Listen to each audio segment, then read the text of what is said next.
You are a gay man over 30 and you are thinking about ending long-term relationship. This video is specifically for you because I'm going to talk about the red flags that you should look out mainly in yourself before ending the relationship, or maybe you just ended the relationship and maybe it's not too late. Sometimes people can be in this state when they feel the rush of energy and they feel the extreme urge to move and change their life really quickly.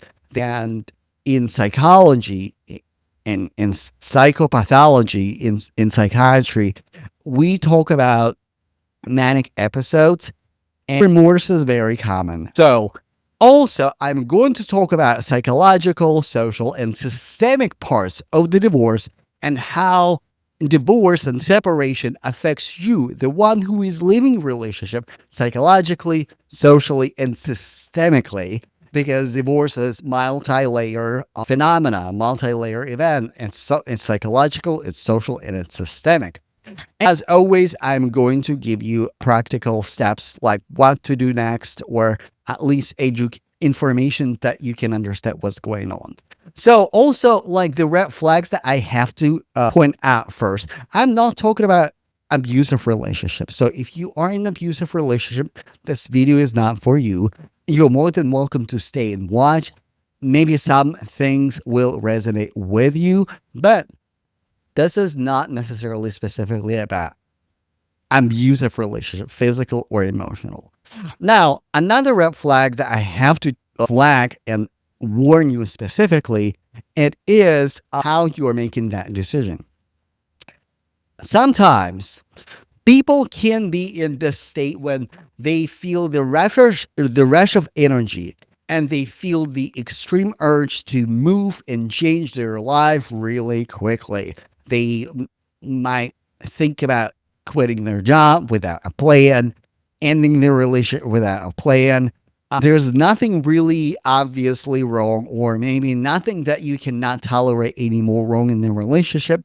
But it's just a lot of feelings in your in your mind, in your body, and you feel this rush. And in psychology, and in psychopathology, in psychiatry, we talk about manic episodes, and what it means, it's when people feel this energy like, oh, I need to change my life. I need to end this relationship because it's no longer working.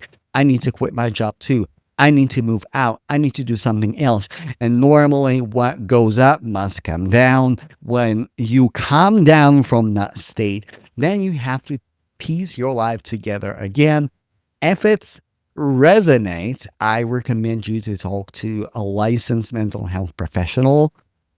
This is not something that I can help you with at this moment, but schedule a therapist licensed in your state, in your area.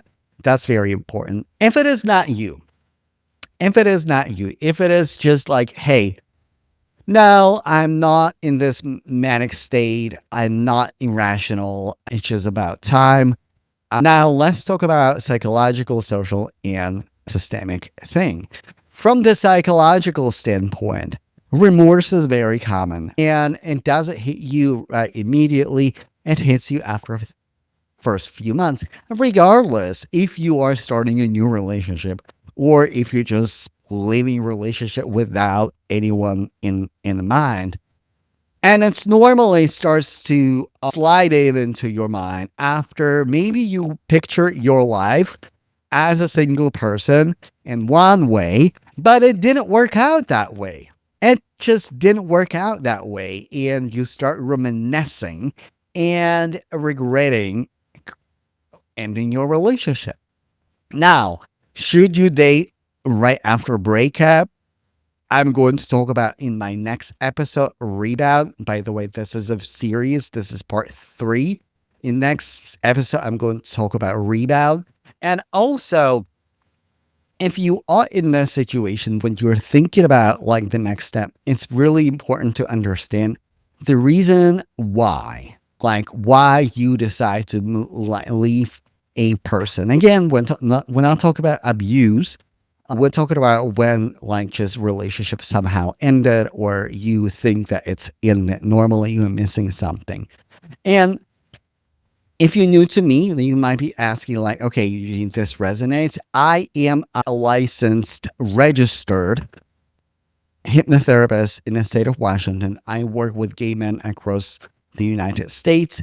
Schedule an appointment with me. So all the links are in the description. So if it is you, and especially if talk therapy before may not be as effective, or you feel like it was not as effective as it could have been, schedule an appointment with me. It's okay to try different forms of help and support, and hypnotherapy and personalized men's coaching, mental health coaching can be extremely helpful. My background, I worked as a psychotherapist in Moscow, Russia. I work in behavioral health in the United States, a variety of roles, case management, youth counselor, social work professional.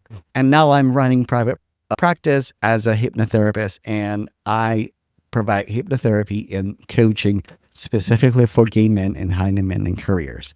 Let's talk about other aspects, psychological aspects when you leave. It's grief. Grief, regardless if it even if it is the right decision, like if it even if it is absolutely right decision, grief will be there. The good news about psychological effects and about psychological issues is that if you are the initiator, normally psychological aspects of grief, of like this like separation, anxiety in a way, it won't hit you as hard as if you were the one who was left behind. Now, if you are leaving, and again, this is very important to understand why you're leaving relationship. If you're leaving because you think that that person can leave you, or you're dumping someone just so they don't leave you, you are afraid, or you have this anxiety that of rejection, that you will be rejected.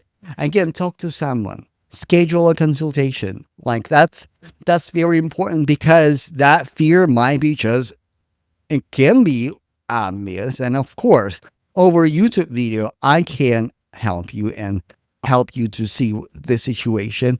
It's just like, hey, if it is fear, again, make it from aligned state.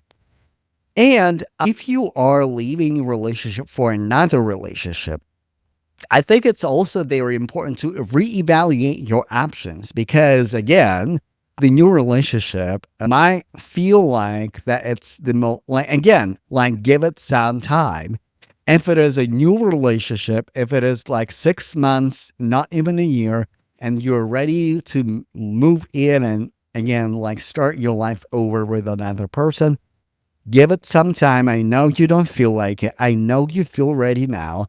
But again, remorse. Remember what I said about remorse? Remorse is very common, especially when your status changes from side piece or side partner or a partner outside of my relationship, main relationship.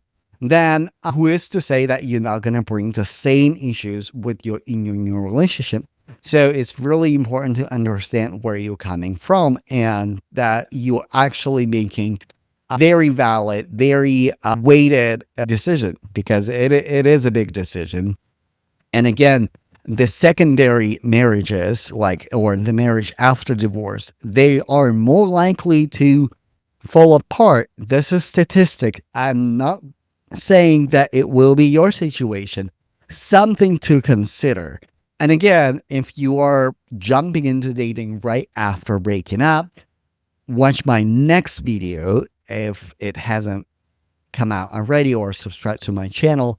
If you are in this situation, let me know, how did you personally come up with a decision to leave? Like why it is so, like, for like what was important for you and what was difficult. And was it easier for you psychologically than it was for your partner? So, just from your observation, I'm curious to know. Now, let's talk about social aspect. Social aspect, like thing to understand, no matter if you are living in the relationship or you are being left.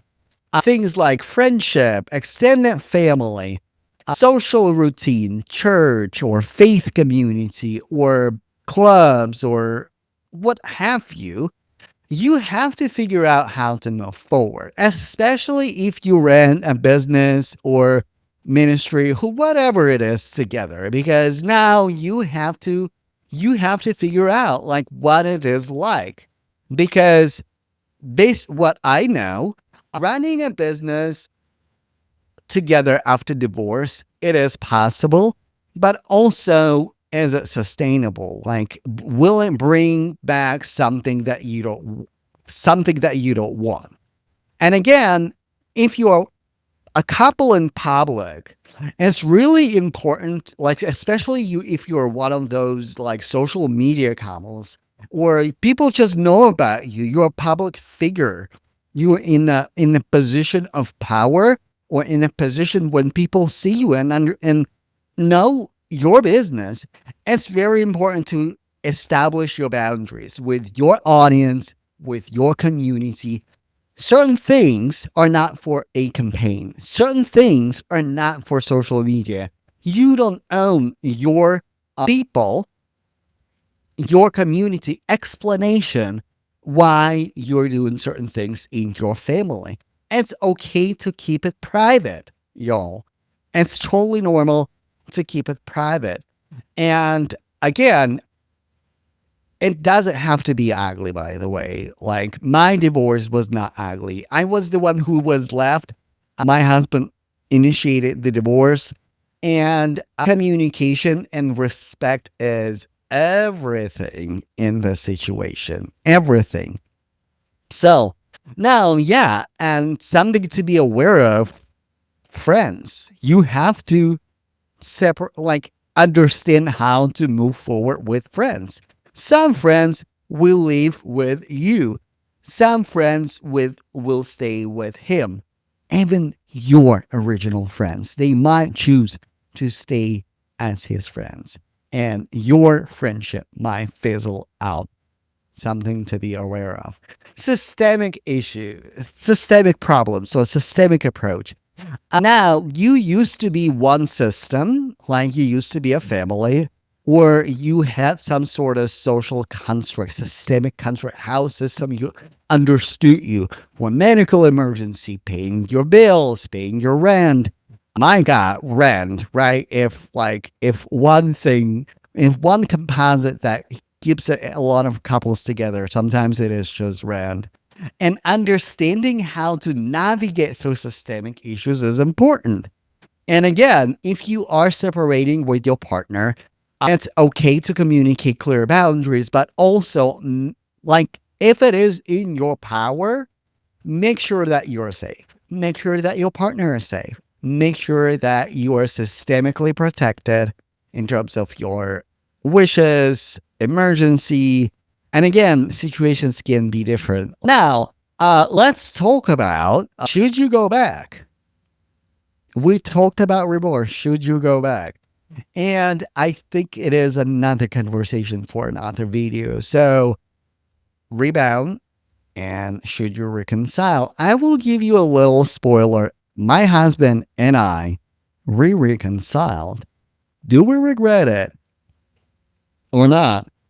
I will tell you in upcoming episodes for Gay Divorce After 30. And let's hope that my husband will make an appearance because we were talking about actually coming together and talking about our divorce and the life after divorce, the life after reconciliation. Because listen, this is not rosy. And I think hearing from actual couple who went through divorce, that will be beneficial for you. And again, if you are going through a divorce and talk therapy was not as effective for you, or you're thinking about a provider who specializes specifically in gay men's issues, book a consultation with me. I provide affirming hypnotherapy service, hypnotherapy treatment for gaming and high demanding careers.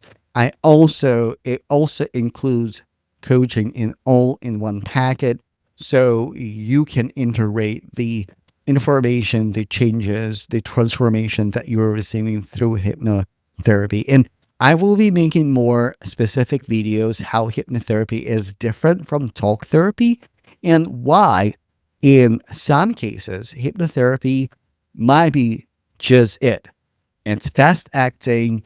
It's normally 3 to 8 sessions. 8 sessions is really decent course to address your issues sometimes, or sometimes even in the fewer sessions. And of course, not just having hypnotherapy, but also support in coaching in terms of like developing skill set, coping mechanisms, and how to move forward. That is essential. All the links in the description for this video. Again, also let me know what you think and let me know in the comments what topics, what questions you have. I'm more than happy to make a video. And if you need a consultation, schedule a call with me. Until next time.